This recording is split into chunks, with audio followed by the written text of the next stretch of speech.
Michael Carter opens the front door and freezes in place. What he's seeing is impossible. His son Ethan is laughing, for the first time in 2 years since the accident that killed Amanda and left the boy in a wheelchair. Ethan is truly laughing. A young woman is gently pushing his chair across the living room, making silly voices and goofy faces. Here comes the brave little lion in his special car. Roar, he's going to save all the animals in the forest. Ethan claps softly, but he is clapping. His eyes shine in a way Michael had forgotten existed. The boy moves his arms, trying to imitate the sounds the woman makes.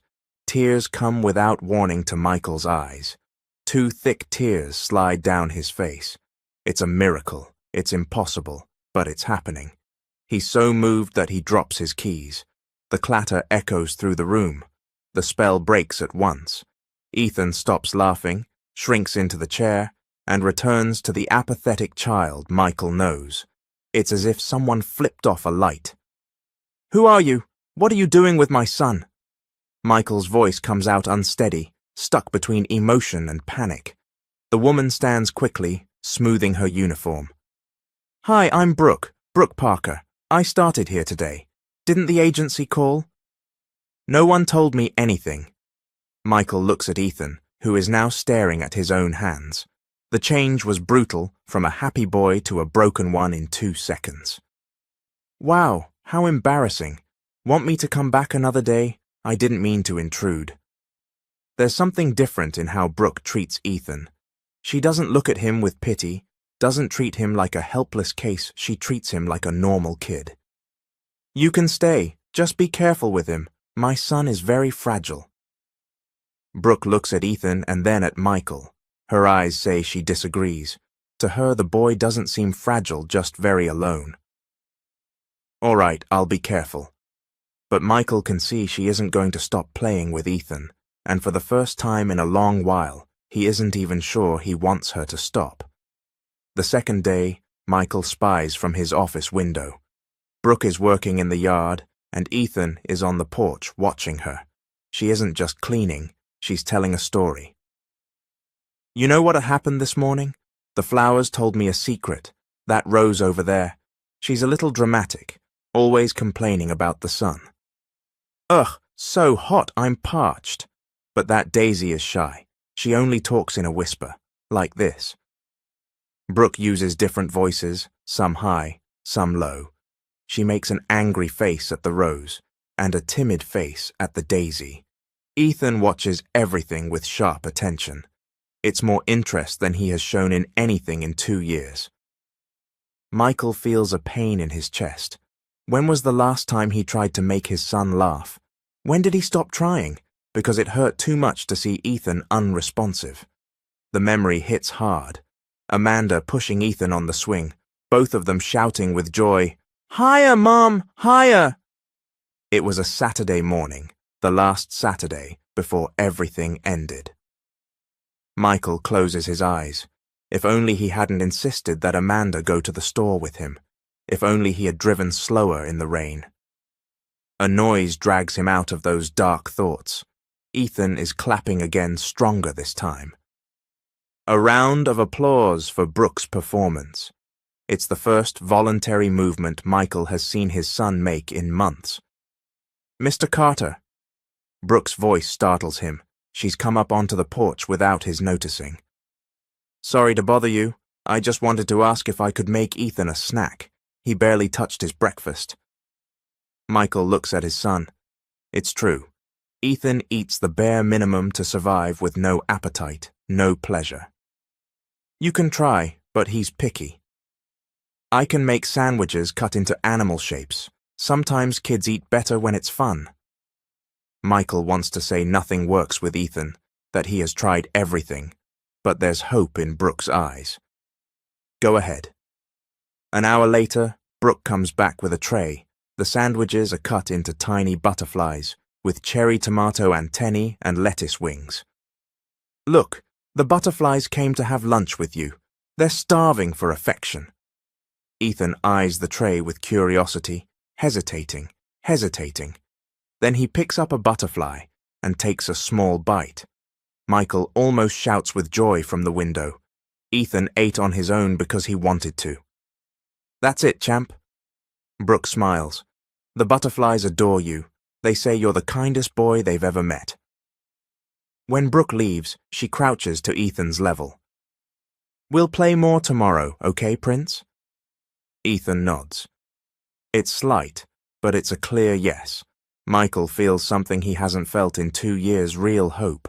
3 days later, Brooke's special routine with Ethan has become a tradition. She's turned cleaning the house into a grand adventure.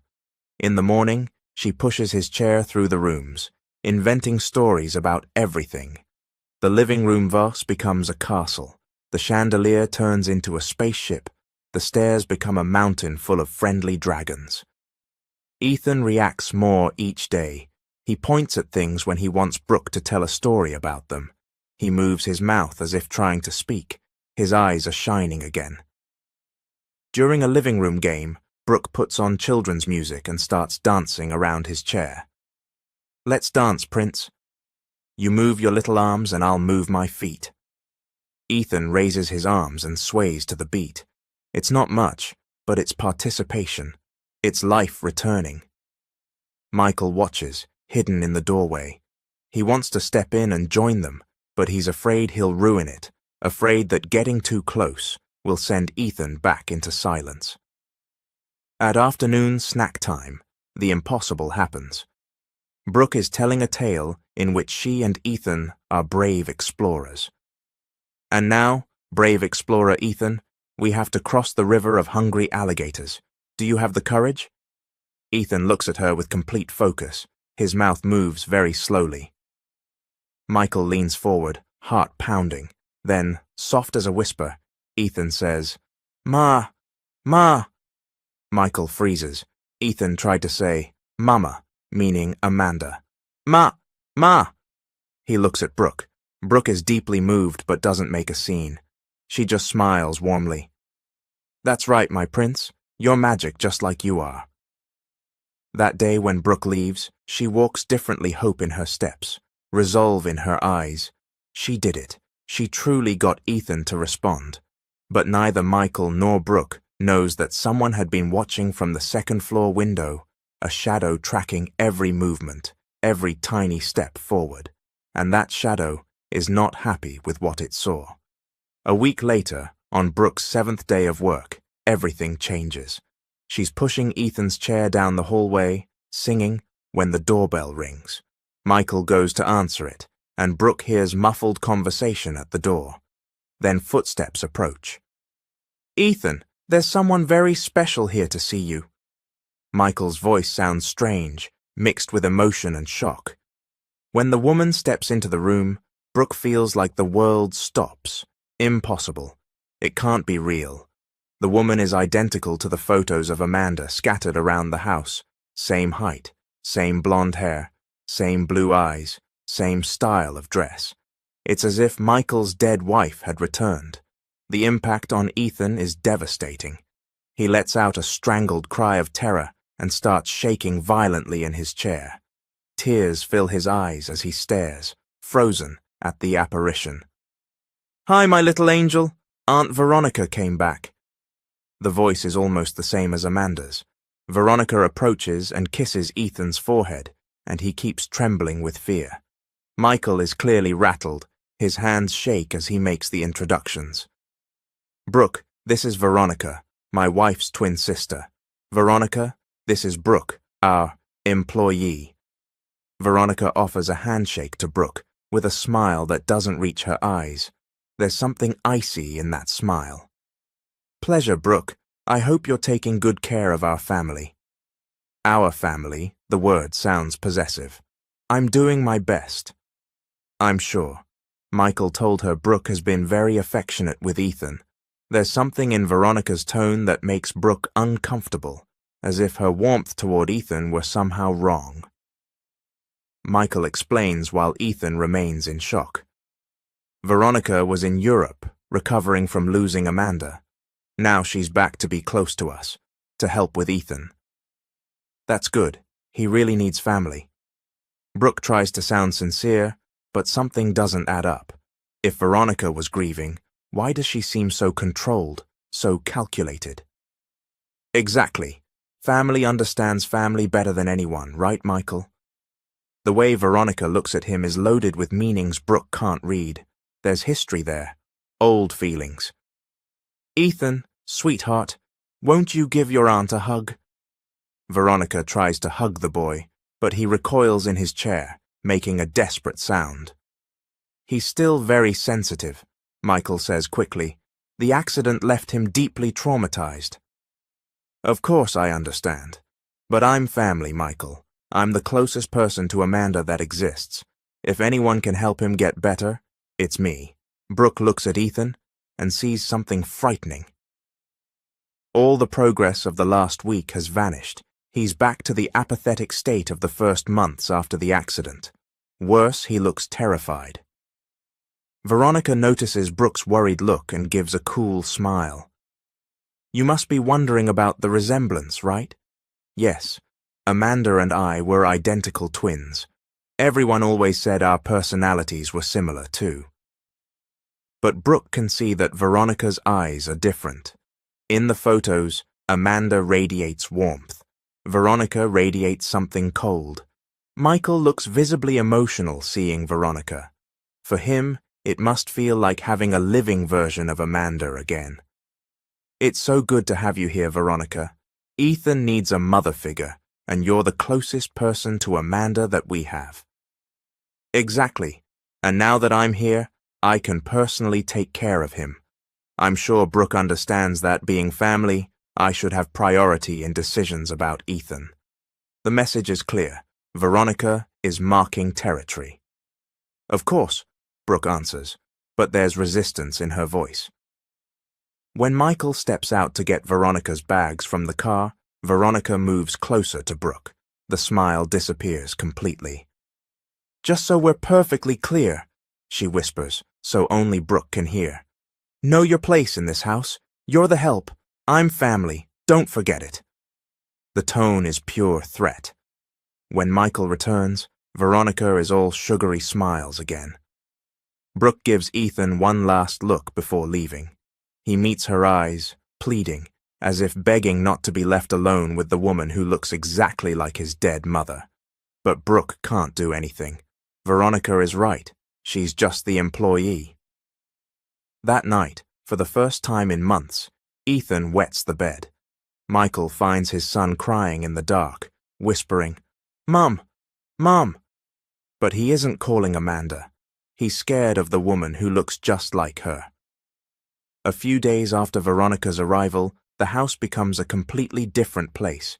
Ethan has regressed in a way Michael has never seen. The boy won't stop crying, refuses to eat, and won't leave his room. Every time he sees Veronica, he trembles and makes desperate sounds. Brooke tries to keep up the games, but something has changed. Ethan no longer responds. He seems constantly afraid of something. One afternoon, Brooke discovers what's going on. She's walking down the hallway when she hears Veronica speaking softly in Ethan's room. Brooke hides behind the door and hears a conversation that freezes her blood. You know, Ethan, your mom got very worried that day because you were crying in the car. The boy makes a small sound of pain. She got distracted, trying to calm you down. If you get too agitated again, if you cry loud and make a fuss, Daddy might get so worried that, well, you understand, right? We don't want anything to happen to him. Brooke's heart races. Veronica is making a traumatized child feel guilty for his own mother's death. And if you tell anyone about our little talk, I'll be very sad and might have to go away. Then Daddy will be all alone again, just like when Mommy left. Do you want that? Brooke hears Ethan crying softly. The child is being emotionally manipulated by his own aunt. When Veronica leaves the room, Brooke ducks away, hurries to Ethan, and finds him curled in the chair, cheeks wet with tears. Hey, my prince, it's okay. Ethan looks at her with terror in his eyes, making frantic gestures with his hands, pointing to his mouth and shaking his head. He's saying he can't speak, Then he points to his mother's photo and makes a gesture like something bad will happen. Brooke understands. He believes that if he makes noise, people will get hurt. "What did she do to you, sweetheart?" But Ethan can only cry silently, too frightened to react. That night, Michael finds Ethan crying in the dark again. It's the 4th time that week. "What is it, son? Tell Daddy." But Ethan can't. He's too afraid that something will happen to his father if he opens his mouth. The next week, Veronica starts the second phase of her plan, destroying Michael's trust in Brooke. She plants small doubts during casual conversations. "Michael, don't you think it's strange how Ethan got worse after that housekeeper showed up?" "What do you mean?" "Think about it. He was stable within his issues. Then this woman arrives, raising expectations, promising improvement, and look at him now." Michael grows pensive. It's true Ethan is much worse, but that started when Veronica arrived, not when Brooke did. He just can't see it. "There's something else. Yesterday I heard her telling Ethan that his mom sends kisses from heaven." That isn't true, but Michael has no way to know. "She said that?" "She did, Michael. That confuses him. He'll sit waiting for his mom to come back. A traumatized child can't hear things like that." Veronica keeps planting more lies as days pass. She invents that Brooke told Ethan his mother is alive in his heart and that one day they'll meet again. "I didn't want to say anything, but yesterday I saw her teaching him to blow kisses to the sky. When I asked, she said it was to communicate with Mommy. Michael, that's too dangerous." Her lies are clever. She picks things a caring person might actually say and twists them. Michael, already shaken by Veronica's presence, which reminds him of Amanda every second, starts to believe. The situation explodes when Veronica shows Michael a paper she supposedly found in the trash. "Look what she wrote and threw away. Ethan needs a mother. Maybe I can be that person for him." "Michael, this woman is obsessed with replacing Amanda." Veronica wrote the note herself, but Michael doesn't suspect. That afternoon, he calls Brooke in to talk. "I need to speak with you. I've heard some things that worry me." "What things, Mr. Carter?" "People say you've been telling Ethan that his mom sends kisses from heaven, that he can communicate with her." Brooke is stunned. She's never said anything like that. "I never said that. I just sing and play with him." "And this paper? Did you write that you want to be my son's mother?" "What paper?" "I didn't write anything." But Michael is too confused to believe her. Veronica has done a thorough job. "Look, I don't know what's going on, but my son is getting worse every day. Maybe you should rethink all this closeness." Brooke leaves the conversation in pieces. She knows she did nothing wrong, but she can't prove it. And the worst part is that Ethan is suffering more and more. At the end of the following week, Michael makes a decision that breaks Brooke's heart. "From today on, you can't be alone with Ethan anymore. Just clean when I or Veronica are around." The order is a punch to the gut. She's being cut off from the only child she's managed to help. "But Mr. Carter, I don't want to discuss it. It's for my son's good." Ethan doesn't understand why his only source of tenderness has been pushed away. He sees Brooke every day, but now she can only clean under watch. She can't play, tell stories, or sing.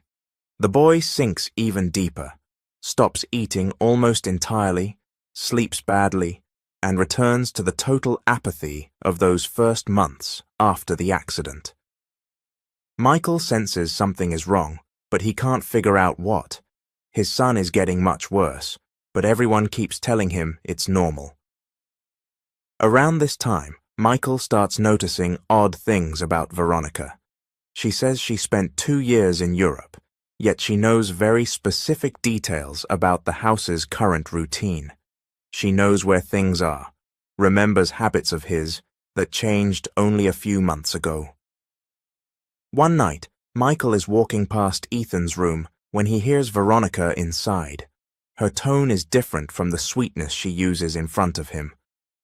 And if you try to tell Daddy about our conversation, I'll have to go away. And you know what will happen? He'll be so sad he might get sick just like Mommy." Michael frowns. What conversation? Why would Veronica say that? But when he steps in, he finds Veronica humming softly to Ethan. "He was agitated," she says, sweet as sugar. "I was just calming him." Michael isn't sure what he heard. Maybe he imagined it. In the middle of the night, everything erupts into chaos. Michael hears Ethan sobbing in panic. When he rushes in, he finds Brooke already there, soothing the boy. She disobeyed the rules. "What are you doing here? Didn't I say you couldn't be alone with him?" "Mr. Carter, he was crying so hard. I just wanted to help." "That doesn't matter. You disobeyed." Brooke looks at Ethan, who is clinging to her shirt like she's the only protection he has in the world. "He needs me, Mr. Carter. Something is scaring him badly." She doesn't know Veronica is in the doorway, watching with a satisfied smile. Everything is going according to plan. A few days later, Brooke decides she has to understand what's happening. If she can't help Ethan directly, she'll find out why a child who had been improving so much has gotten so brutally worse. The first suspicions arise by chance. During a casual chat, Veronica mentions a new bakery that opened 6 months ago in the area. "Those sugar-dusted pastries are just amazing, right?" Brooke grows pensive. How would Veronica know that if she was in Europe? Later, Brooke notices Veronica knows the song Michael's been playing lately, a song that didn't hit the radio until 3 months ago. And there's more. Veronica knows Michael switched coffee brands. She knows he changed his gym time. Small things, but things someone who'd been overseas for 2 years shouldn't know. The real discovery happens by pure accident. Brooke is straightening the living room when Veronica's purse tumbles to the floor. Several items spill out. As Brooke helps gather them, she spots an electric bill dated 3 months ago, addressed to an apartment in town. Veronica hadn't been in Europe at all. She'd been living right nearby. But why lie? Brooke starts noticing other things. Photos on Veronica's phone show her around the city during the supposed years away. A selfie at the local mall 6 months ago. Another at the regional park 4 months back. It's all a lie. At that moment, Ethan manages to communicate with Brooke in a desperate way. The boy makes a huge effort to scribble on paper. 2 identical women inside a car. Brooke looks at the drawing and feels ice in her veins. Ethan saw something the day of the accident, something involving 2 identical women. Veronica was in the car when Amanda died. Before Brooke can process it, she hears footsteps behind her. "Finding anything interesting?" Veronica is in the doorway. The smile has vanished entirely. "I was just picking up what fell from your purse. How convenient that you're always in the right place at the right time," Veronica says, voice cold as ice. Brooke knows she's been caught investigating, and something in Veronica's eyes says she won't forget it. That night, Brooke gets home and finds the front door slightly ajar. Her heart hammers. She's certain she locked it when she left. She steps in slowly. Nothing seems stolen. But muddy footprints mark the floor. Someone was there. In the bathroom, written on the mirror in lipstick, waits a message that makes her blood run cold. "You have such a lovely family. It would be a shame if something happened." The next week, Brooke can't get the mirror message out of her mind. Someone entered her place. Someone who knows where her family lives. But she can't give up now. Ethan is suffering too much, and she's the only one who truly sees what's happening. The first clue comes by pure chance. Brooke is cleaning the dining table when she notices some papers spread out, bank documents someone left there. Michael's name is prominent. Inheritance transfer, $10 million. Brooke is confused. Michael never mentioned an inheritance. She checks the date, 2 months ago, exactly when Veronica returned from Europe. What a strange coincidence, she thinks. Veronica vanishes for 2 years and reappears right when Michael becomes a multimillionaire. A few days later, something makes Brooke even more suspicious. She's straightening the guest room when she finds pills in a dresser drawer, strong sedatives in Veronica's name. The prescription is from 6 months ago, written by a local doctor. If Veronica was in Europe for 2 years, how did she get a prescription here 6 months back? Another lie. Brooke keeps spotting small tells. Veronica knows the name of the pizza delivery guy who started 4 months ago. She knows the corner pharmacy changed owners recently. She knows details someone who'd been out of the country shouldn't know. During a conversation with Michael, Brooke discovers something even more disturbing. You know, I still don't understand how Amanda lost control of the car, Michael says, voice heavy. She'd been driving for years. She knew that road by heart. What do you mean? She was super careful. She never sped. That day she was going slowly because of the rain, but the car went off the road like, I don't know, like someone pulled the wheel. Brooke's heart stutters. Someone pulled the wheel. And Ethan, did he say anything about the accident? In the first days, he cried and made strange gestures, like he'd seen 2 people fighting, but the doctor said it was trauma, that kids make things up. 2 people fighting just like the drawings Ethan still makes. That night, Brooke can't sleep. The pieces are falling together in a terrifying way. If Veronica never left town, if she came back because of the money, if Ethan saw 2 people fighting in the car, and if the accident wasn't an accident, the idea is so awful she tries to push it away, but she can't. A 6-year-old wouldn't invent such specific drawings of cars and 2 women fighting. A few days later, Michael decides to tell Brooke about the inheritance. Brooke, I didn't mention it earlier, but my grandfather died 2 months ago. He left me a substantial inheritance. Oh? That's good news, Mr. Carter. Brooke pretends to be surprised, but now everything makes sense. That's why Veronica appeared at that exact time. $10 million, imagine. Changes your life, right? That's a lot of money. Veronica's been helping me think what to do with it. She suggested we sell this house, buy something smaller, maybe even move to another city. A chill runs through Brooke. Veronica wants to take Michael and Ethan away, isolating them from anyone who might interfere. And Ethan, how is he with the idea of moving? Michael exhales. He gets agitated when we mention it. Just yesterday he drew some strange things again. What kind of things? Cars, women, messy drawings. Veronica thinks it's his mind trying to forget the trauma. Brooke is certain that's not it. Ethan is trying to tell the truth the only way he can. May I see the drawings? Michael hesitates.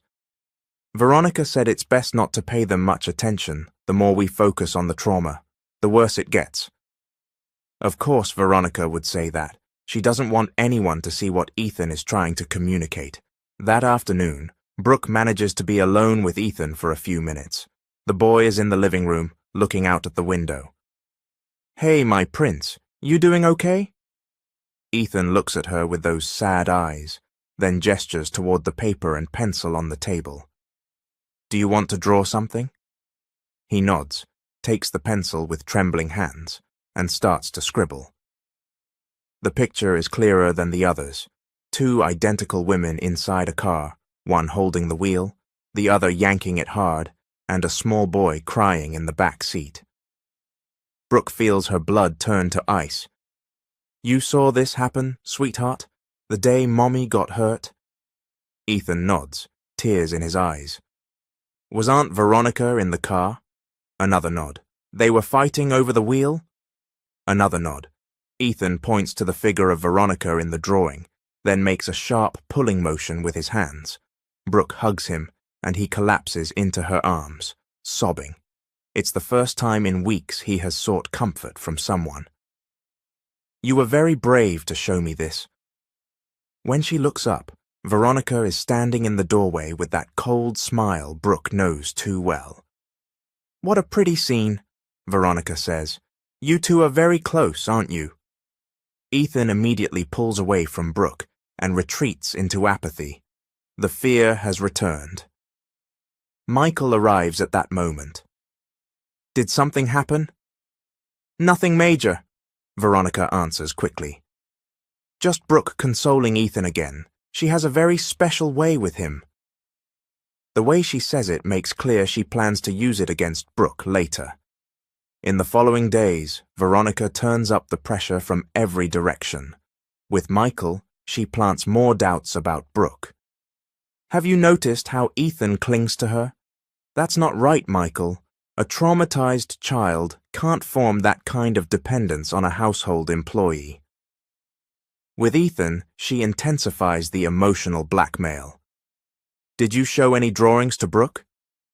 Because if you did, she could get into serious trouble, and Daddy might get upset too. With Brooke, the threats become clearer.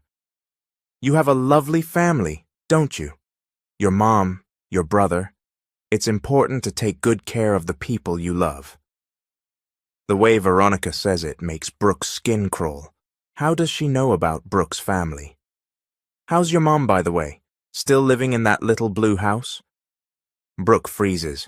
She never told Veronica where her mom lives. And your brother John, right? Still working at the gas station on the avenue? Brooke's heart races. Veronica has investigated her whole family. Why are you asking me that?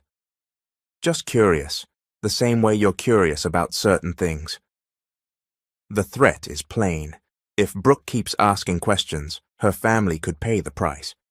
That night she calls home. Mom, are you okay there? We're fine, honey. Why? If any stranger shows up, don't open the door, okay? What stranger? You're worrying me. Just be careful. But Brooke knows caution won't be enough. Veronica has already shown she's capable of anything. Around this time, Brooke realizes she's being watched.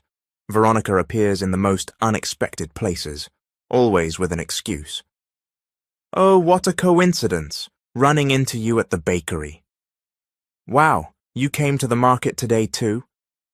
The coincidences are too many. Brooke is being followed. During one of these coincidences, Veronica lets something slip. You know, Brooke, some people ask too many questions, and that can get complicated for them. What do you mean? I mean, excessive curiosity sometimes brings problems, especially when it messes with things that should have stayed in the past.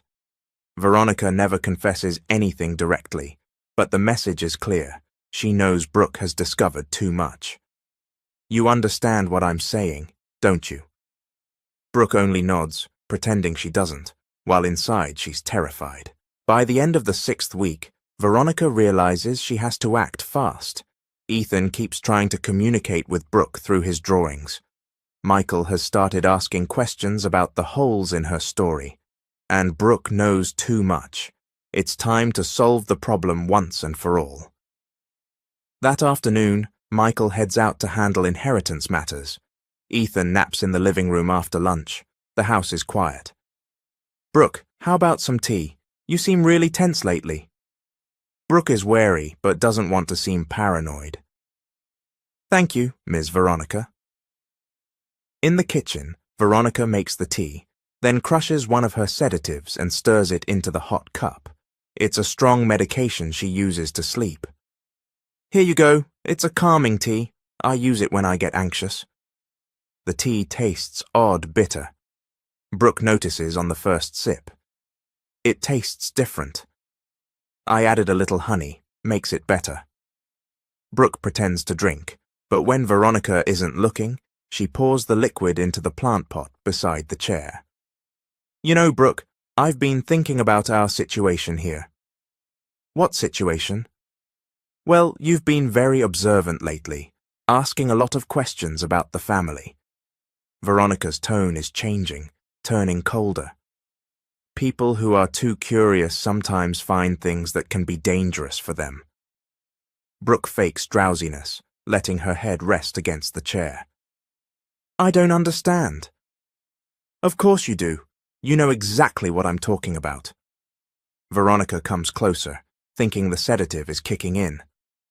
Some people don't know when to stop poking around where they shouldn't. That can lead to very sad consequences. She leans down, whispering, "You have such a beautiful family. It would be a shame if something happened to them because of your curiosity." Brooke keeps pretending to fade, but inside she's on high alert. What do you want?" "What I've always wanted, for you to disappear from our lives, from Michael's life, from Ethan's life." Veronica paces the room, talking as if thinking out loud. "You know what the story will be? You were very depressed because you couldn't help a traumatized child. The weight was too much. You decided it wasn't worth it anymore." Brooke realizes Veronica is planning to stage her suicide. "Why are you doing this?" Veronica stops and looks at her. "Because I can finally have the life that should have always been mine. I knew Michael first. I loved him first. Amanda is the one who ruined everything." The words drip with years of resentment. "And now that she's not in the way, I won't let some housekeeper ruin my plans." Brooke pretends to be slipping under, but keeps listening. "Michael will be sad at first, of course, but I'll be here to comfort him. And Ethan, kids forget things anyway." Right then, Brooke understands Veronica isn't just dangerous to her. If she gets what she wants, that innocent child will be at the mercy of a woman capable of anything. Even while pretending to be sedated, Brooke knows she has to find a way to escape, not just to save her own life, but to protect Ethan. If she doesn't stop Veronica now, no one will be left to defend that boy. Brooke keeps feigning near unconsciousness. Veronica leaves the room to fetch more things, believing the drug is working. That's when Brooke hears a noise in the hallway, small footsteps. Ethan woke up. The boy appears in the doorway, still sleepy. When he sees Brooke, he smiles a little. At that moment, Veronica returns carrying a rope and goes livid when she sees Brooke on her feet. "Well, looks like my tea didn't work." Her voice has changed completely. There's nothing sweet left, only the voice of someone done pretending. Ethan senses something is wrong. He looks at Brooke, then at his aunt, and his eyes fill with fear. "Good timing, Ethan. You'll get to say goodbye to your little friend." Veronica blocks the exit. Brooke tries to move, but she can't get past her. Then something extraordinary happens. Ethan sees the woman he loves in danger and feels an urgency he hasn't felt in 2 years. He needs to protect Brooke. "No!" The word rips from him like thunder, the first clear word in 2 years. Veronica is stunned. The rope drops to the floor.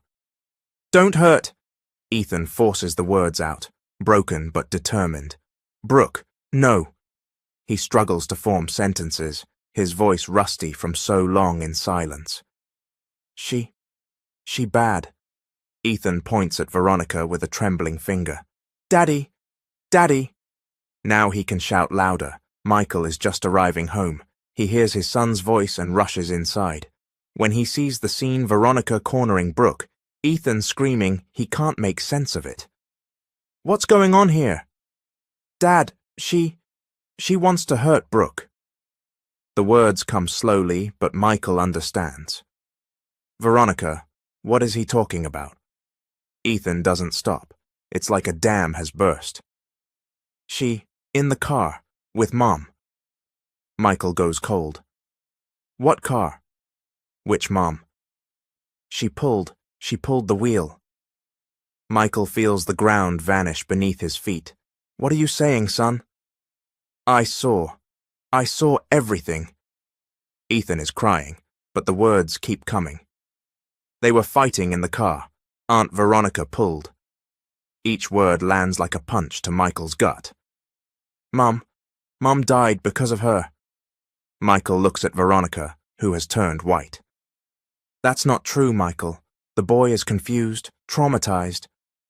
"I'm not confused, I remember." Ethan's voice is growing steadier. She said she wanted you for herself, that Mom stole you." Rage builds inside Michael, slow, dangerous. Veronica, look me in the eye and tell me that isn't true. Michael, you're going to believe a sick child. I'm not sick. I saw her do it. Ethan clings to his father's leg. She told me I couldn't tell that if I talked, you would die too. Michael looks into Veronica's eyes and sees something he's never seen there before. Fear-guilt. You killed my wife. It isn't a question. It's a statement. I would never do that. How could you think such a thing? But her voice is shaking. Because my 8-year-old son wouldn't invent a story like this. Because you vanished right after the accident. Because you came back exactly when I inherited money.